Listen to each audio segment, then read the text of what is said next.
Hi, ഇന്നൊരു വെറൈറ്റിക്ക് എൻ്റെ ഒരു റിയൽ ലൈഫ് കഥ കേട്ടാലോ? അതെ, ഒരു ആവറേജ് സ്റ്റുഡൻ്റ് ആയ ഞാൻ BAMS ഫുള്ള് പാസ്സായ കഥ. അപ്പം എനിക്കൊരു സപ്ലിയും ഉണ്ടായിട്ടില്ല കേട്ടോ. പക്ഷേ ഫസ്റ്റ് ഇയർ ഞാൻ ചെന്നപ്പോൾ എന്ന് വെച്ചാൽ എനിക്ക് ശ്ലോകം പഠിക്കാൻ ഭയങ്കര ബുദ്ധിമുട്ടായിരുന്നു. ഞാൻ ഒരുപാട് സമയം എടുത്തിട്ടാണ് കേട്ടോ ഒരു ശ്ലോകം പഠിച്ചിട്ടുള്ളത്.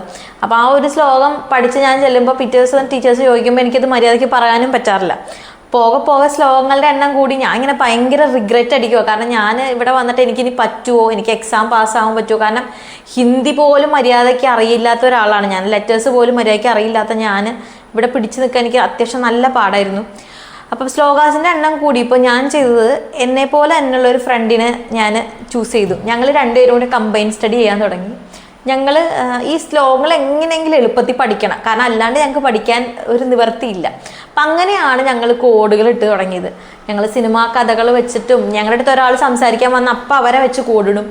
അങ്ങനെ കുറേ കോഡുകൾ ഇട്ട് ഞങ്ങൾ പഠിക്കാൻ തുടങ്ങി. പിന്നെ ഞങ്ങൾക്ക് ഭയങ്കര ഇൻട്രസ്റ്റിംഗ് ആയിരുന്നു. കുറച്ചുകൂടി ഈസി ആയിട്ട് ശ്ലോകാസൊക്കെ മെമ്മറൈസ് ചെയ്യാൻ പറ്റുന്നുണ്ട് കേട്ടോ.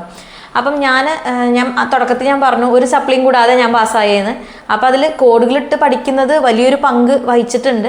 പക്ഷെ അത് മാത്രമല്ല, എൻ്റെ പ്രസൻറ്റേഷൻ സ്കില്ലിനും ഒരുപോലെ തന്നെ റോൾ ഉണ്ടെന്ന് ഞാൻ വിശ്വസിക്കുന്നു. അപ്പോൾ പ്രസൻറ്റേഷനെ പറ്റി ഞാൻ മറ്റൊരു വീഡിയോ ചെയ്യുന്നുണ്ട്. അപ്പം ശരിക്കും സപ്ലി ഇല്ലാണ്ട് പാസ്സാവണം എന്നുള്ള നിർബന്ധമൊന്നുമില്ല കേട്ടോ. അത് സപ്ലി കിട്ടുന്ന ഒരു തെറ്റൊന്നുമല്ല.